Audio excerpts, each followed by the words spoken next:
Hello and welcome to the Daily Mill for Sunday the 29th of June 2025. In today's Mill News, before we get to this weekend's Mill News, I want to share with you something that I've discovered which may be of some interest to some of you. Tickets for Mill's game in Spain, currently only one announced, have gone on sale already. They've gone on sale. It looks like it was today or maybe yesterday that they've gone on sale. If you go to this website, Pinatar Arena, so they're the ones selling the tickets. They're hosting the game. I assume it's up to them to sell the tickets, and you probably won't be able to buy tickets from Millwall. I think that's how it worked last year, and that's how it works. So you go to pinatararena.com, PINATARARENA. Now this website, it's in Spanish, but my browser's automatically translated to English in Microsoft Edge. You want to go here.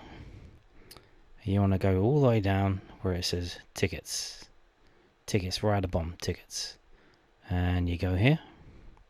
And this is the ticket page that will take you through. Now, don't think you need to buy tickets because as it says there, book online to avoid queues. I think if you do turn up on the day, spur of the moment thing, lastminute.com, if you just turn up, you should be able to get a ticket, but you're going to have to queue up. So this is to avoid the queues. And as you can see, as we go down, 15th of July, 7 p.m, provisional date and time. Could change. It could change. Millwall versus Northampton Town. So it's on sale now. And you click on buy tickets. And the moment they've just got the one stand on sale, it is €15 for general admission and €5 for under 10s. That's what it says there. So that's what it is. There you go. So I haven't completed a sale. I'm not going to be going out there. I'm not going to be going out there. I watched it on Millwall TV last year, and I think for both of the games there was plenty of seats available. It wasn't ram packed. I think less so for the Nottingham Forest game, but I think you should almost certainly be able to get tickets by walking up on the day. So there you go. Now, the big news of the weekend is Moneybags Millwall making more offers. Here we go. This is from westbromnews.co.uk, that esteemed publication. And Caleb Taylor, West Brom react to Caleb Taylor bid in new multi-million exit update. Yes, Caleb Taylor has established himself as one of West Brom's brightest young prospects in recent years. The centre-back has been handed intermittent first-team opportunities over the last few seasons and spent the majority of the 24-25 campaign on loan in League One with Wycombe. Taylor was briefly recalled from his loan in Buckinghamshire in January when he returned to the fold of his parent club by notching their only goal in a crushing FA Cup defeat to Bournemouth. After such a promising season last time out, there is plenty of optimism that Taylor may be one of the youngsters who Ryan Mason can work his magic on if he sticks around. Taylor is expected to be allowed to impress in the first team by Mason after he recently penned a new 4-year deal at his boyhood club. He's been earmarked for big things at the Hawthorns for some time, but his latest deal seemingly hasn't put a stop to the interest in him from elsewhere. The Baggies' Championship rivals Millwall are understood to have had a bid rejected for Taylor, according to Talk WBA on X. The value of the Londoners' bid remains unclear, but it has deemed as unsatisfactory by West Brom. It is believed that they value the 22-year-old in the region of £2.5 to £3 million. And it's rumoured that we bid 1.5 million. That's the rumour, so I don't know. And then they talk about more about West Brom, which is don't really care. So Caleb Taylor, the man himself. Who is he? Right, so this is his page from fbref.com, Caleb Taylor. This is wrong because they say he's 168 centimetres. He's not 168 centimetres. He is 6'6", which I believe would probably be, 196, 197 centimetres, something like that. Yeah, he's a tall boy. He is a tall boy. 22, he's going to be 23 start next year. And he is a top League One defender. And this is his career from the age of 17 all the way down to current year.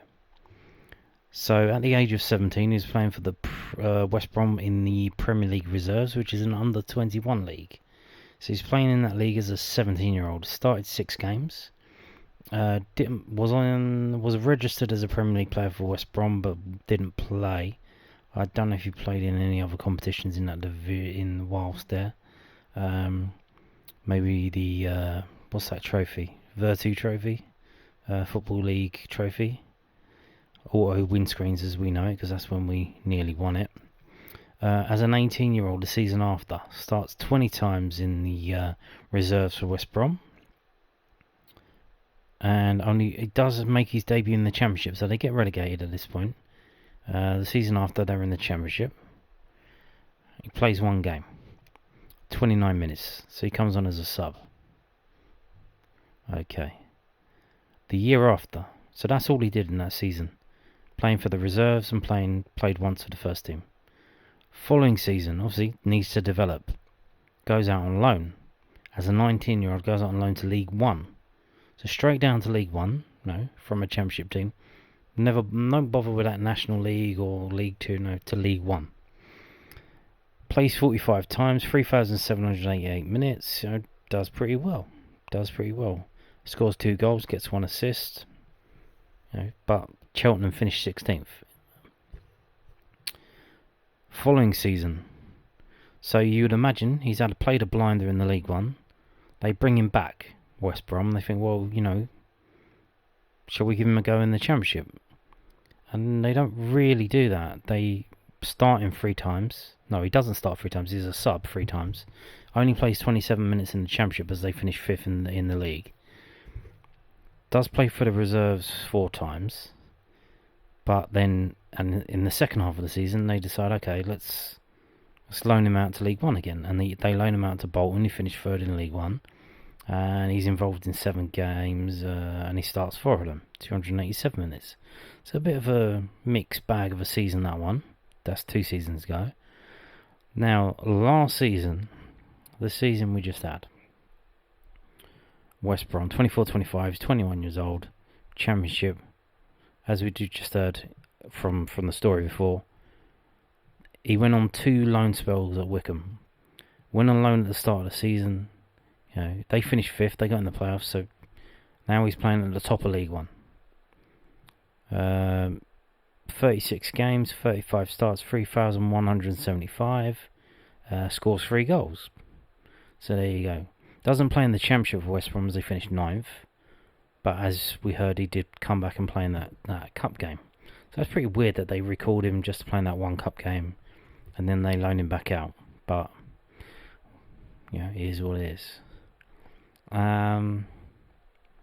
So yeah, and if we look at his whoscored.com, we might get some more information.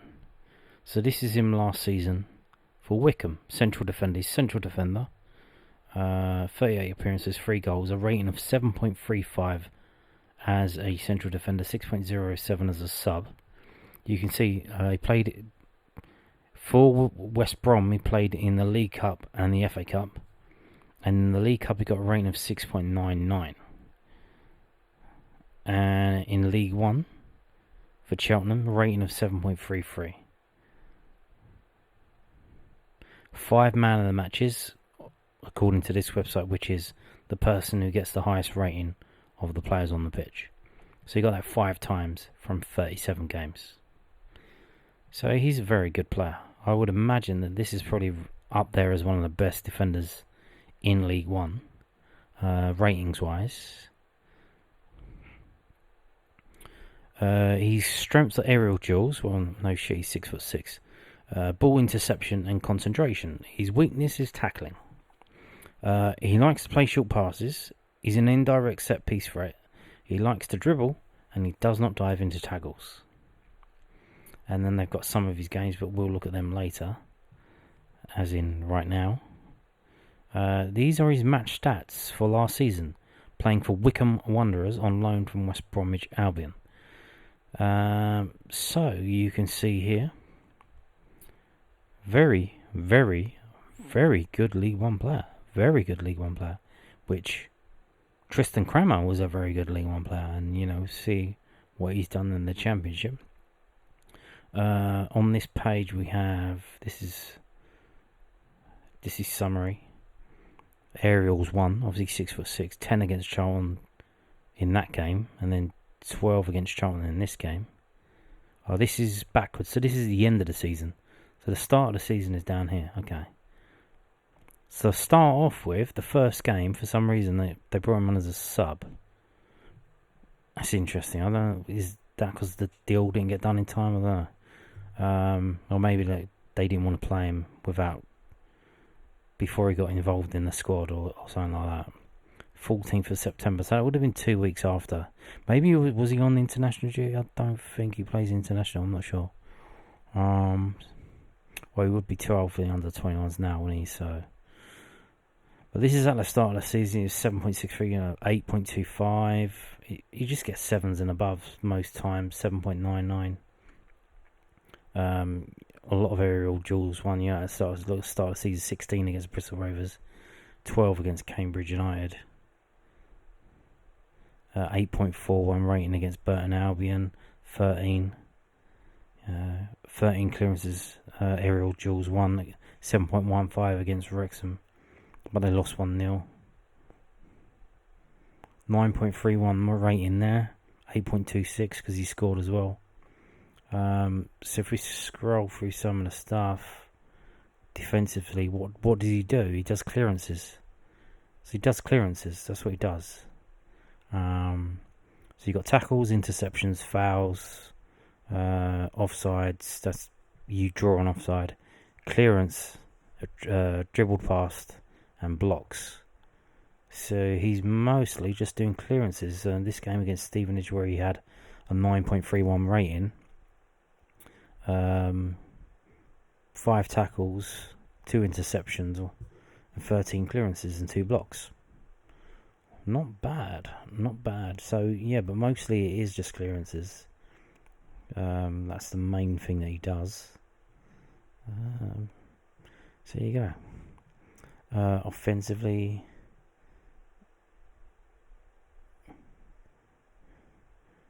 he scored 3 goals last season. Passing, so it looks like Wycombe. Obviously, here's the thing: the way Wycombe play and the way West Brom play, I imagine they're probably completely different. Which is why they probably haven't kept him at West Brom.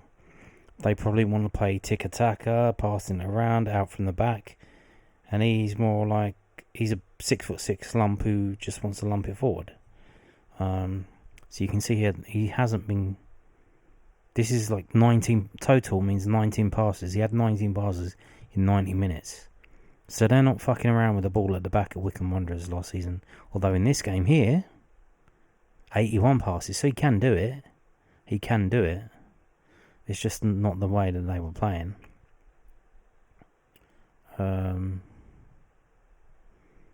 So yeah, it can be quite high. So 71 passes here, 87.3 passing accuracy.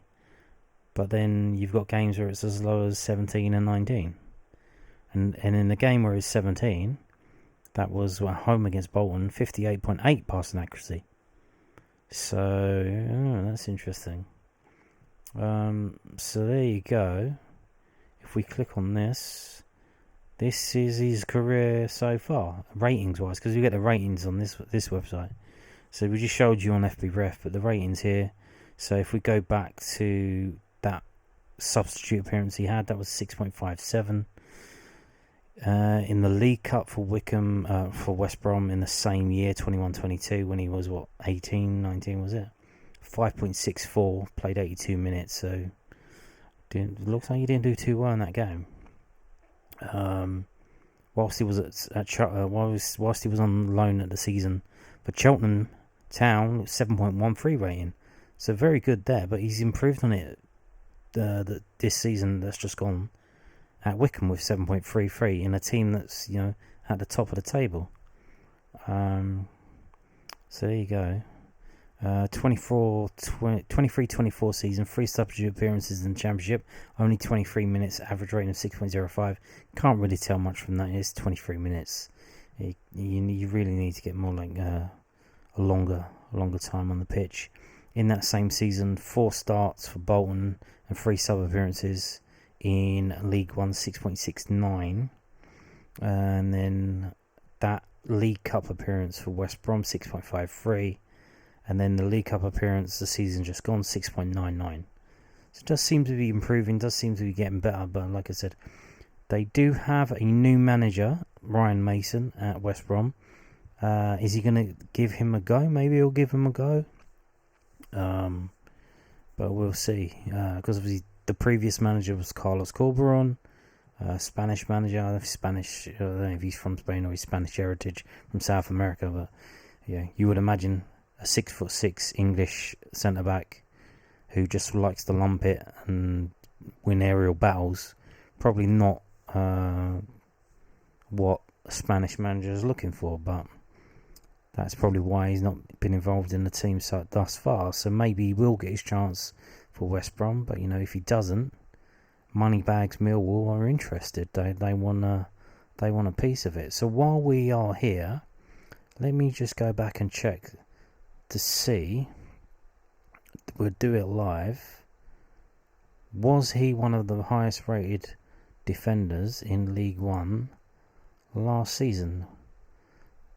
He's the 8th best player in the league. They've got it here as 7.32. He's the 8th best player in the league. As a defender. Although the best player was a defender, that was Lloyd Jones. And then you've got another defender, and then an attacker, Lou Barry at Stockport, scored 15 goals. But these are the players that are consistent, who consistently get high ratings according to this website. And there are a lot of defenders here. Lewis Wing's there, but there are a lot of defenders there. But Caleb Taylor's there, number 8, 7.32. So one of the best players in League One last season, the 8th best player in fact. So there you go. Now, moving on to this from EDP, Eastern Daily Press 24.co.uk. So it's EDP24.co.uk. They've written up an interview that Millwall's manager Alex Neil gave to Talksport the other day. I missed this one because I don't listen to this. I don't listen to Hawksby and Baker. I only listen to Hawksby and Jacobs. But you can watch it if you go to YouTube and you go to Hawksby and Baker 26th of June, and you can see here. I'll put a little timestamp. If you just click on the timestamp, it will jump straight to Alex Neil interview, which is 1 hour and 6 minutes in. So there you go. But the interview has been written up, so I'm going to read it to you. Mill boss Alex Neil on Canaries opener. Mill's Alex Neil was the opponent for Johannes Hoff Torp's final championship game and Liam Manning's first in charge of Norwich City. Alex Neil was on a mission to spoil Liam Manning's Norwich City League bow when he brings Millwall back to his old club on the opening weekend of the championship season. The Lions will be Manning's first competitive game in charge on August the 9th after replacing Johannes Hoff Torp, who was dismissed within hours of an Easter Monday 3-1 defeat to Neil's Millwall. The Scot, who led the Canaries to a memorable 2015 playoff final win at Wembley, steered his current club into contention for the top 6 right until the last day of the previous campaign. Neil has to navigate a tricky-looking first month, which also includes games against Middlesbrough, Sheffield United and New Boys Wrexham, in addition to his latest Carrow Road reunion. There are some big clubs in the championship this year, and it's going to be tough. So irrespective of when you play them, they're all tough in their own right. At this moment, I think everyone can surmise, how strong a team could be, but you only really find that out in the first 8 to 10 games. I don't think it matters because ultimately you have to play each other twice, but in saying that, you want to get a good start, and those initial fixes are important, particularly in the Championship. Those first 10 games matter. If you look back over the years, there are a lot of coaches who leave after 10, 12, 14 games because the start's not good enough. Every coach is a little bit apprehensive because you want to get points on the board and you want to get off to a good start, and that can set you up for the rest of the campaign. So obviously they just give these quotes without quoting the questions that prompted those answers. Neil, speaking to Talksport, is not setting any target until the end of the summer's transfer window after an 8th place finish, 2 points outside the playoffs. You always want to improve. Improvement is key for us. Depending on what happens with the transfer window between now and the end of August will be a determining factor in terms of where we see ourselves finishing. If you manage to get some business done and some good additions, that can help us, then naturally you expect to finish higher up the table. But, we're not naive. There's a lot of big hitters in this league, and you're probably going to have in Birmingham and Wrexham teams coming up and spending more than established teams at this level. And that's not, normally the case. Then you have three coming up with three coming down with parachute payments. And we've lost some players, but we've got a lot of work to do in the summer. Maybe 1 or 2 we wanted to keep, but we expected it. And we have an owner who wants to invest in the club, and we want to hit the ground running. So there you go. Now, interesting there where he says we've lost some players, 1 or 2 we wanted to keep. Well, who's he talking about? He's talking about George Saville there. Well, yeah, but I mean, when you give someone a 50% pay cut, I mean, do you really want to keep them? Do you really want to keep them? Do you really? So yeah, unless he's predicting into the future about Tanganga, if he knows it will be happening, it's just a matter of when and where and to whom. Is that a deal that, obviously we did see pictures of Tanganga back at training. He didn't look happy, but he never looks happy really. He's got a face like a smacked ass, but he can look how he wants to. He keep playing the way that he plays. So yeah, we'll see. But yeah, there you go. Now, here we go with this. I'm going to tell you about this. Why am I telling you about this? Well, you'll find out. Just wait. This is from InsideFootball.com, from MSN.com. Charlton Athletic agreeing fee for a striker. Charlton Athletic are in the process of agreeing a fee for a striker from League One club, according to journalist Alan Nixon. The Addicts have had a slow start to the summer transfer window as they prepare for life back in the Championship. Midfielder Sonny Kerry has been snapped up, but Charlton boss Nathan Jones wants more attacking options. The Charlton boss wants Stockport County striker Pinatar Arena, who he saw playing at close quarters in League One. Arena, who was born in London, played in both Stockport meetings with Charlton in League One last season. The Addicts are now in the process of agreeing a fee to secure the striker, who suggested Stockport are resigned to losing this summer. Charlton could pay £1.5 million to sign Olaofe. He came through the youth setup at London side Millwall and had a number of loans away from the Den before he joined Stockport on a permanent basis in 2023. Last season, Olaofe found the net back in the net 12 times across all competitions for Stockport, who mounted a promotion push. He played in both legs of Stockport's playoff semi-final tie against Leyton Orient and even scored in the second leg which his side lost on penalties. Despite that disappointment, Olaofe could be set to take the step up to the Championship with Charlton. It would put him face to face with his former club Millwall, who Charlton are due to play host to at the Valley on 13th of September. So, I'm telling you this because he used to play for Millwall? Yes and no. We sold him. We didn't release him. We sold him to Stockport for a fee that's believed to be 150k.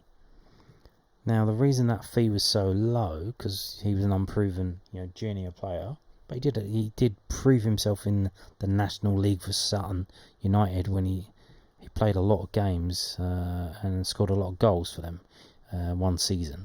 So he proved himself at that level. So Stockport took a punt on him for League Two, and they got promoted from League Two, and he scored a lot of goals for them in that season as well. So last season he was playing in League One for Stockport. The season before he was playing in League Two for Stockport, and helped get them promoted. 150k. Apparently there was a bonus because he got promoted that we got as well. But